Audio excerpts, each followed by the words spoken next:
YouTube. Ugh, what a day. It is cold. Absolutely freezing cold. I just got done walking Ludo. Unfortunately, it might be like, oh my god, the static. Oh god, look at it. Oh, it's sticking to me. It might be like, 20 degrees outside, but he doesn't care. He still wants to go for a walk. And even though I can ignore it sometimes, but not all the time. I just happen to have today off work, so it came to my attention by somebody saying that they don't know a whole lot about me. So I've decided to make just a quick video to say a little about myself, I guess. My name is Kira. This is Ludo. Ludo's my traveling buddy. I first got into traveling. I've always been interested in traveling and exploring. I was always a daydreamer, an independent person, independent child. I don't know if it's because I'm the only girl amongst brothers or what. I am the middle child. But yeah, I used to always daydream. I'd see, rock cliffs and caves on the side of the road when driving with my family or riding with my family, and I would always dream about exploring it or living in them, or living in the woods. Or I remember my mom used to tell us that if we don't behave, she's kicking us out. We have to go live on the streets. And there was one moment where she said that, so I went and packed my bag. I was ready to leave. Not that I wanted to leave my mom or anything. I was just ready to go explore, get out and go explore and do whatever. I'm very independent, even as a child. About 2013, living a normal life. I was living with somebody at the time. Wasn't exactly happy, but wasn't really miserable. He wasn't working. He had gotten into an accident, was on medical pay, and I was working 2 jobs, basically full-time type deal, and busting my ass trying to support and do everything. And suddenly in May 2013, my mom passed away. She wasn't sick. It wasn't planned. It was 1 minute she's there, 1 minute she's gone, and it just blew my mind and broke my world. And then it got me starting to think one day that, what am I doing? If I'm not happy, life is short. Stop daydreaming, and if you want to do something, do it. And at the time, the person I was with, we weren't married. We were engaged, but we were living partners. And I sat him down and we had a conversation. In the end, it turns out our 2 dreams were absolutely different. A lot of things started to happen, like life is short. 1 minute you're here, 1 minute you're not. You can't plan for this. So saying you'll do it tomorrow, you'll do it later, or you'll do it in the future, what if that doesn't happen? What if something happens and you don't get that chance? And then, then what? So I didn't want to live with regrets. So it was a good conversation. It wasn't like I just, boom, boom, boom, and it was done. We literally sat down and had a very logical, explanational, detailed conversation. And, in the end, we went our separate ways. Well, I was renting the house at the time.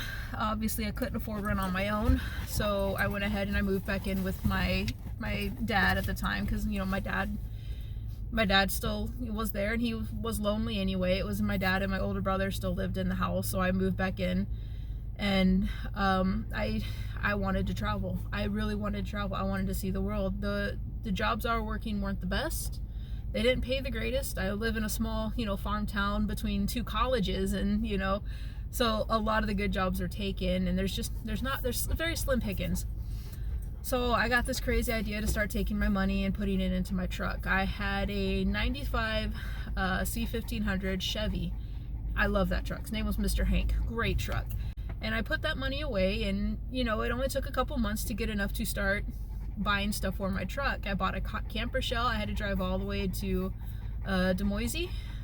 So anyway, I got the camper shell, and at the time, back in the 2013ish, there wasn't a whole lot of videos on people living in their vehicles. It wasn't that big of a thing. Some people did. Some people were adventurous. Some people just didn't really have anywhere to go. But that was really it. There wasn't a lot on it online. So it was a lot of research, but there wasn't a lot to research. So I was gonna do it. So I did. Like, I turned my truck into a camper. And I still remember the day that I packed it up and I just said, all right, I'm leaving. My dad helped me build it. He supported me, even though he didn't like the idea. He supported me, and my brothers thought I was crazy. And I did. I packed up and I went west.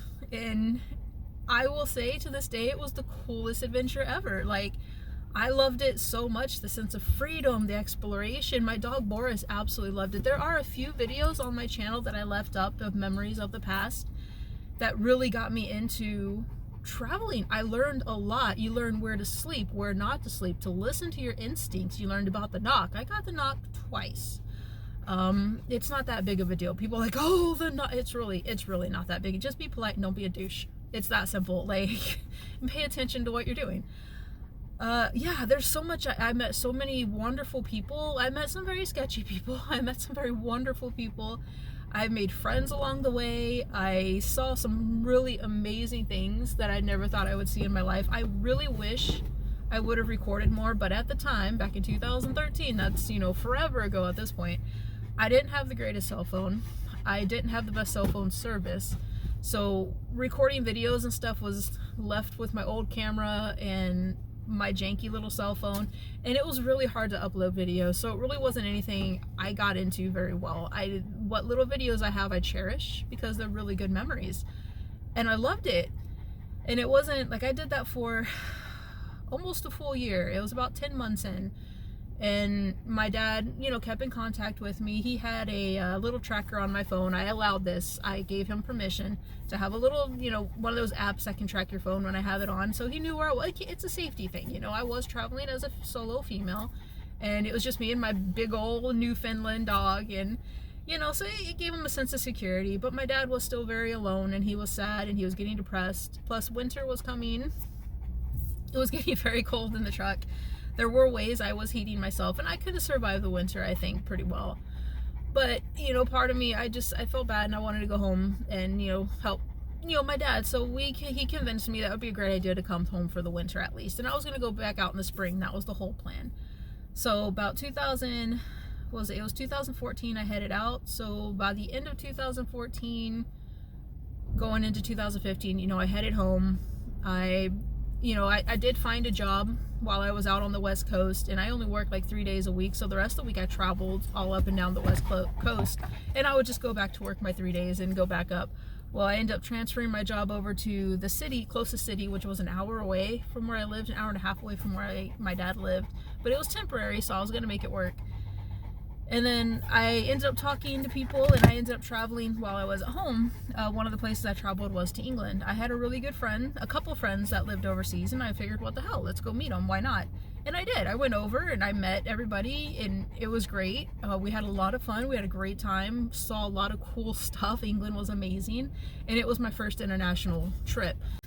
So, it was my first overflight trip, and it was amazing. I hate flying with a passion, and I will never get over my fear of flying, but I love to travel more than my fear can keep me down. So I just suffer the whole time I'm on an airplane until I land at this point, but I love it when I land. Well, one of my friends that I was really close to started pressing for a relationship, and I was absolutely against it at first. Absolutely. Well, number one, you're like 4,000 miles away. Number two, I wasn't ready to settle down. I want to travel. This is just the start of my story. Well, months go by and we're talking, and eventually I have a conversation with someone. They said, well, you can either give it a try and see how it goes. It either works out and you stay together happily ever after, or it doesn't work out, and you don't. But either way, if he gets into another relationship, you're still going to lose friendship with him. And I didn't want to lose friendship with him. He's a really good person. So in the end, he convinced me to try a relationship. And then fast forward, flying back and forth to meet each other. He moved to the United States on a visa. And we had to do a marriage visa by that point, and then COVID hit type deals. But we've already been together for, at this point, I think 2 years of dating and flying back and forth and everything. So we were like, all right, let's do it. COVID hit, we got stranded. The relationship got kind of rocky and weird. We were stuck at my dad's house. We couldn't get our own house at the moment because COVID was ruining everything. And then finally COVID started to lift. We started house hunting. He knows that I escaped this place because I hate this place. And that's horrible to say. I don't want to live here. It is such a dead end place. It's a great small country town, but there's nothing here. And it's been like that since I was young. I wasn't born and raised here, But this is where we ended up as a family. So I've always disliked living here. It's a beautiful place to visit, but there's nothing to do. I've done it all. I've explored every single park here 50,000 times. If you want to go anywhere, you have to travel an hour to 2 hours just to go do anything. If you want to go for a good hike, you have to drive an hour to get somewhere to hike. And I hate it. And I've been very vocal about this. But for some reason, I let him convince me to get a house here. I told him we had the whole United States for him to find a job. The whole United States. We could go anywhere. I wanted to go anywhere. And he chose one town over. Fast forward a few years, things just weren't working out. We have different ideas. He loved to travel, at least that's what he used to tell me, but I think he loved to travel, but he doesn't like to travel anymore, I think is what it rounded up to be. So the house is in both of our names. I'm working on cleaning the house up because I need to sell the house. So the big thing about when I bought this car after my truck finally died with the sole intention of turning it into a camper. I wanted something a little bit smaller than the truck. After traveling with the big old truck for a while, it's harder to get it in and out of cities. It was because there's not a lot of parking in cities, and parking garages are tight. A lot of parking spaces are tight. So I wanted something small enough I could fit into city parking, or I say parking garages, but then I put all this crap on the roof, so I don't know how that's going to work out. But now that I'm free, it's definitely taken some adjusting, because I do miss having him in my life, but I don't miss being married to him. And that sounds really hard to say out loud, but I know it's true. It's absolutely true. I miss him as a friend, but I don't miss him as like a partner. I want to go back to traveling, so I'm working really hard to turn my car and get it working condition to travel with. I've done a lot of repairs on my car so far. We just recently redid the front end, which I do have a video on, but it's not the best video. It was a lot of cussing, bad language, and grinding because most of my bolts were stuck. So we grinded them off is what we did. I did that over at a buddy's house who lives he's, a few hours away, but, I travel up there because the lake and stuff is up there. So he has a garage, pulled it in, and we worked on it through the weekend, and it was really good. It was a good time. I've been divorced for 7 months now. And like I said, I miss having him as a friend, not a partner. It's a little lonely at times, but I'm okay. I've got friends. I've got this goal in mind. One of my ideas that I want to do, besides turning the car into a camper, is I really want to buy a Ranger 10 A-liner with no dormers, just a basic Ranger 10 A-liner. It's one of the smaller ones. It usually dry weights anywhere between 12 to 1,400 pounds. The Element's only rated for 1,500, but obviously you have to take in consideration like gross weight, what you keep in it, what you're pulling with it, and everything. The car, I have a tow hitch already installed. I'm redoing all the struts and everything on the car, the pull, the brake, the pull arms. The whole front end's been redone. I'm working on the rear end next. I'm not going to pull it through mountains or anything crazy. I'm not going to keep it with me at all times, but I also like the idea of like doing camp hosting from time to time, or like through the winter if I want to just settle up somewhere and get a job for a while. I like the idea of having somewhere that I can stay with heater and an electric. The main reason I want a Ranger 10 is because it's light, but it also has a furnace, a fridge, an outdoor shower, which for him and for myself, it would be very handy to have an outdoor shower. Yeah, so that's pretty much me. I started making videos again as soon as I knew the divorce was coming, for the simple fact that I know I wanted to get traveling. I thought I would be traveling by now. I was hoping to be on the road by fall. I was delusional. I didn't realize there were so many steps. Hell, even getting divorced is hard. They denied our divorce the first time. We had to go in a second time. Like, if both of us went in and we're like, yeah, we want a divorce, here's all the papers, but apparently we were missing a paper. I don't know. But yeah, I thought for sure I'd be on the road by now, exploring with just me and the dog. But having a house and getting rid of it is a lot more complicated than it seems. Mostly, like, there's a few things I want to keep, and there's a lot of things I still need to get rid of. But I don't want to just throw things away because I'm broke and I need the money. So I'm trying to sell as much as I can. I feel like I'm slowly getting to my goal. I know I slowly am, and every step I take, I feel better and better and better. The stress is outrageous. Do you mind? You're stopping on everything? But I'm slowly feeling better. I've got people who support me that I'm very, happy to have in my life. My dad, he supports me. At the same time, he also thinks I'm kind of crazy, and his concern is, where am I going to be in like 10 years, and I need to keep working to keep my benefits, and this and this and this and blah blah blah. You know, typical parent. I know this stuff. I'm, you know, very much an adult now. I know this stuff.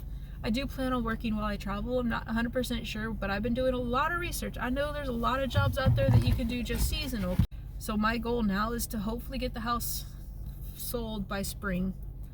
It is December now. That's my goal. I'm trying really hard. And if it's not by spring, I don't want to do this for another year. I want to be free. I feel like the house is my last bit of baggage, nailing me down to a life I never really wanted. What's also scary about it, though, is looking when I bought the house, it was about $25,000 cheaper than what people are saying it's worth now, which is scary to think about, because rent, when I bought the house, you could find rent as cheap as $600 to $700, but now rent in the area is like, you know, $1,000 to $1,200. My mortgage isn't even that much. So if I sell this house and something happens and I need to get another house, could I even afford it? But then I have to remind myself, I don't want to live here though. Like, I don't want to keep this house just for accessibility, because it doesn't make me happy. You know, I want to go do stuff. I want to find a place to live that's not here. I want to find a place to live where I feel like I belong. I don't know. Anyway, so that's a little about me. It's not probably too much. What? Probably too much detail. So all in all, fast forward, I hope to be on the road by spring. I'm hoping to have this car fixed up a lot more by then. I think the next thing I need to fix is the belt, the serpentine belt. I do believe has cracks and stuff in it. So that's my next on the list to fix. And hopefully I'll get that video of us repairing the car out soon, but don't look for anything too interesting with that one. It's a lot of nothing really. I didn't even record that much because everything was complicated on it. So that's my adventure. That's what I'm working on. I do currently have a house. I'm struggling. I'm working my ass off full time in any other way I can to help try to cover the bills, pay the mortgage, feed myself, pay for the car, get to work, come home, and trying so hard to save what extra I can to put into this car. So when the time comes, I can finally say, F you house, F you mortgage, goodbye hellacious bills, going back on the road where I only have to worry about food, gas, and where am I going to sleep at night. If you have any other questions, feel free to ask. Whether or not I answer them, I don't know. That's a lot about me, and that's a lot of details you probably don't need to know. But if you're curious, there you are.